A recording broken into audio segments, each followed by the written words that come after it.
मुंबईमधील टोरेसच्या सील शोरूममध्ये चोरीचा प्रयत्न झाला। गावदेवी पोलिसांकडून अज्ञात आरोपीविरोधात गुन्हा दाखल करण्यात आला। सीसीटीव्हीच्या सहाय्याने पोलिसांकडून आता तपास सुरू करण्यात आला आणि या संदर्भात अधिक माहिती देण्यासाठी आमचे प्रतिनिधी अक्षय मनकणे आपल्यासोबत आहेत। अक्षय, टोरेस घोटाळा आपल्याला सर्वांनाच माहिती आहे आणि अशाच एका टोरेसच्या सील शोरूममध्ये चोरीचा प्रयत्न झाला आहे।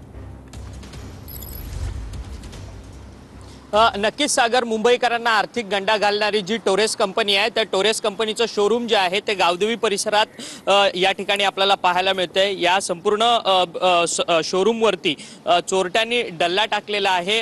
7 मार्चला आर्थिक गुन्हे शाखेकडून हे दुकान जे आहे ते सील करण्यात आलेलं होतं आणि त्यानंतर गेल्या शुक्रवारी 2 दिवसांपूर्वी पोलिसांना या ठिकाणी चोरी झालेल्याची घटना जी आहे ती कळाली होती आणि त्यानंतर या सगळ्या संदर्भात आता पोलीस जो आहे तो अधिकचा तपास करतात आहेत।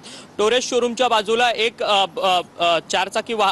दुचाकी वाहनांचं शोरूम देखील आहे। त्या शोरूम मध्ये देखील चोरट्यांनी जो आहे तो चोरीचा डल्ला घातलेला आहे।